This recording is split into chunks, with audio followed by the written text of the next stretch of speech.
Assalamualaikum warahmatullahi wabarakatuh. Saya Fatini Mawaddah binti Darmadi, nombor matriks A175686 bersama rakan saya Ain Syahira binti Muhammad Ismail, nombor matriks A176151 akan membuat pembentangan mengenai bai'ah dalam sistem pentadbiran Islam. Okey, baik. Saya akan mulakan dengan pengenalan. Bai'ah merupakan suatu komponen yang sangat penting dalam pelantikan khalifah menurut sistem pentadbiran Islam. Jika tiada bai'ah, maka pelantikan khalifah tersebut tidak sah. Namun, pada masa kini, sistem bai'ah ini kurang diberi perhatian atas sebab sistem barat telah menguasai dunia, iaitu sistem demokrasi. Secara umumnya, bai'ah merupakan janji setia dan ikatan setia daripada seorang pengikut untuk mentaati, mematuhi arahan dan peraturan yang diberikan oleh pihak berkuasa atau ketua untuk memperjuangkan Islam. Kini konsep bai'ah ini telah berkembang dan digunakan dalam pelbagai situasi seperti perniagaan, pengurusan, pentadbiran, pertubuhan organisasi dan sebagainya. Manakala pentadbiran Islam ialah suatu konsep pengurusan yang lengkap di mana ia bersumberkan Al-Quran dan As-Sunnah dalam setiap urus tadbir yang dilaksanakan. Ia bertujuan untuk mengajak manusia mengabdikan diri dan bertakwa kepada Allah SWT agar mendapat keredaannya. Selain itu, prinsip sistem pentadbiran Islam adalah menyeluruh dan diuruskan secara terperinci serta menyandarkan segala perkara berpandukan syariat yang telah ditetapkan oleh Allah SWT. Hal ini demikian kerana segala kekuasaan dan pemerintahan di muka bumi ini adalah milik Allah SWT. Secara keseluruhannya, bai'ah ini hanya dilaksanakan dalam sistem pentadbiran Islam, sama ada sistem khalifah atau sistem politik Islam sejak dari zaman Rasulullah SAW hingga kini. Seterusnya, saya akan terangkan definisi bai'ah dan sistem pentadbiran Islam dari segi bahasa dan juga istilah. Perkataan bai'ah dari segi bahasa iaitu perkataan bahasa Arab tulen. Perkataan ini berasal dari kata dasar bahasa Arab iaitu baya'a, ba'a atau bai'un yang membawa maksud jual. Manakala dari segi istilah pula ialah menurut Ibn Khaldun, bai'ah ialah perjanjian untuk taat, iaitu berjanji dengan pemerintahnya untuk memerhati dalam segala hal. Oleh sebab itu, untuk mengangkatkan perjanjian itu, mereka meletakkan tangan mereka seperti dalam jual beli antara penjual dan pembeli. Seterusnya, maksud pentadbiran dari segi bahasa menurut Kamus Dewan edisi keempat ialah pentadbiran didefinisikan dengan perbuatan melaksanakan urusan, mengelola atau menjalankan sesuatu urusan pejabat, kerajaan dan lain-lain. Manakala dari segi istilah pula, pentadbiran Islam iaitu sesuatu organisasi yang digerakkan oleh sekumpulan manusia untuk menjalankan tanggungjawab dan tugas dalam sesuatu proses. Justeru, setiap individu yang berada dalam organisasi sistem pentadbiran Islam hendaklah menjalankan komitmen sepenuhnya sebagai khalifah Allah SWT di muka bumi ini untuk mendapatkan keredaan Allah SWT. Dalil pensyariatan bai'ah, Allah telah berfirman di dalam surah Al-Fath ayat 10, terjemahannya, bahawa orang yang berjanji setia kepada Muhammad, sesungguhnya mereka hanya berjanji setia kepada Allah. Tangan Allah di atas tangan-tangan mereka. Maka, barang siapa melanggar janji, maka sesungguhnya dia melanggar atas janji sendiri, dan barang siapa menepati janjinya kepada Allah, maka dia akan memberinya pahala yang besar. Ayat ini menunjukkan bai'ah yang diberikan oleh para sahabat kepada Rasulullah SAW. Hakikat bai'ah kepada Rasulullah adalah juga memberi bai'ah kepada Allah SWT. Asbabun nuzul ayat ini ialah ketika berlakunya peristiwa Bai'atul Ridwan sebelum termeterainya perjanjian Hudaibiyah. Konsep bai'ah dalam Islam dirujuk sumbernya ketika zaman Nabi Muhammad SAW melalui kajian sirah oleh para ulama.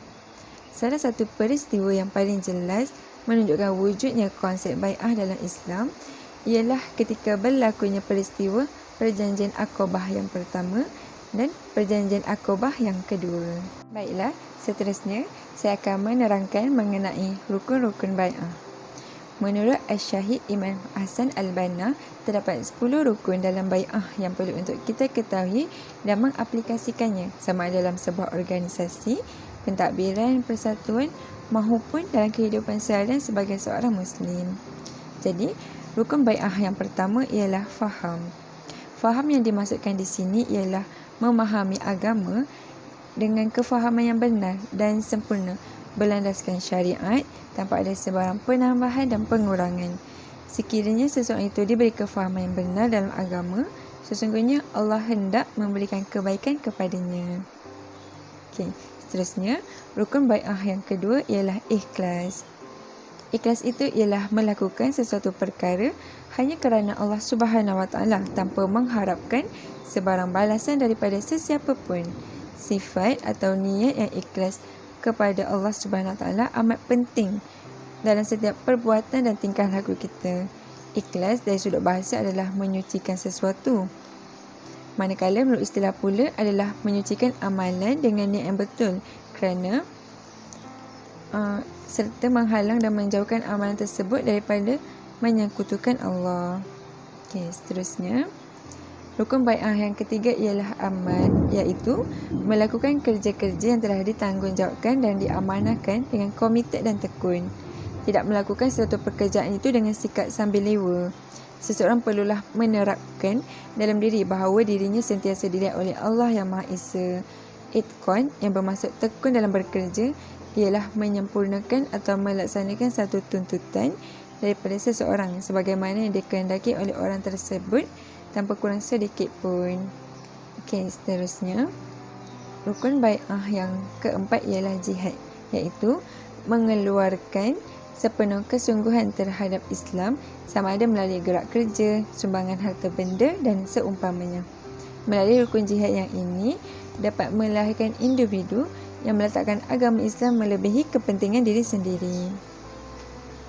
Seterusnya, rukun bai'ah yang kelima iaitu pengorbanan. Mengorbankan jiwa raga, harta benda dan juga masa semata-mata kerana Allah Subhanahu Wa Taala. Dalam rukun ini juga dapat menguatkan seseorang dalam pentadbiran Islam untuk berkorban apa sahaja demi Islam. Hal ini juga dapat menyelesaikan masalah yang sering dilengah-lengahkan apabila setiap individu dalam sesebuah pentadbiran mempunyai semangat untuk berkorban. Okey, seterusnya, rukun bai'ah yang keenam ialah taat. Taat kepada perintah Allah Subhanahu Wa Taala dan Rasulullah Sallallahu Alaihi Wasallam serta menjauhi segala larangan dalam Islam. Seterusnya, individu dalam sebuah pentadbiran perlulah menjalankan segala amanah dan tugasan yang diberikan daripada pihak atasan iaitu pemimpin mereka. Hal ini dapat menggerakkan sesebuah pentadbiran untuk mengemaskan pergerakan sesebuah organisasi maupun pengurusan pentadbiran sehingga mencapai matlamat dan tujuan pentadbiran Islam. Teguh pula adalah rukun bai'ah yang ketujuh. Teguh ialah tetap di atas jalan agama dari segi akidah, syariat.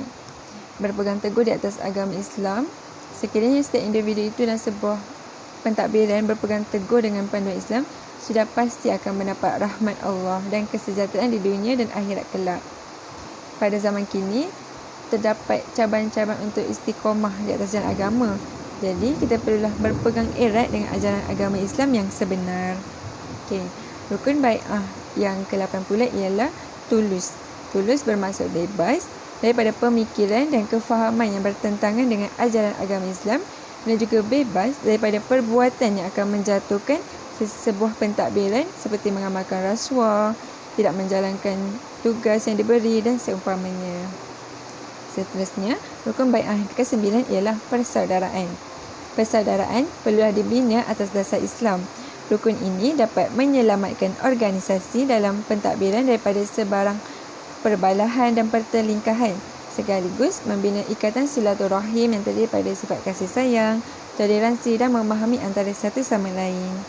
Okey, rukun bai'ah yang ke-10 iaitu yang terakhir ialah percaya. Sifat percaya antara satu sama lain dalam segala gerak kerja yang berteraskan Islam ini dapat membuang sifat buruk sangka. Rukun ini dapat menutup ruang permusuhan dalam sebuah organisasi pentadbiran. Pengagihan tugasan dan pelaksanaan amanah dapat dijalankan dengan baik sekiranya sifat ini diterapkan dalam setiap individu dalam sebuah organisasi. Kita beralih kepada perbincangan seterusnya iaitu hikmah bai'ah. Hikmah bai'ah yang pertama ialah Allah Subhanahu Wa Taala akan mengurniakan ketenangan dan keteguhan jiwa dalam diri setiap individu yang melaksanakan bai'ah. Yang kedua, Allah Subhanahu Wa Taala mengurniakan balasan syurga kepada mereka yang berpegang teguh dengan janjinya, yakni bai'ah. Yang ketiga, Allah Subhanahu Wa Taala sentiasa bersama dengan golongan yang melakukan perjanjian, yakni bai'ah. Sebagai kesimpulannya, bai'ah membawa makna janji setia dan ketaatan kepada pemerintah. Setiap individu yang sudah melafazkan bai'ah, maka dia perlu melaksanakan atau menyempurnakan semua syarat dan rukun yang telah ditetapkan dalam syarak.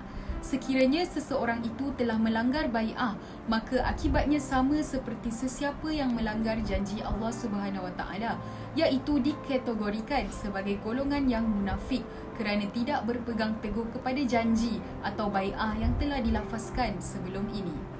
Itu sahaja daripada kami. Sekian, terima kasih.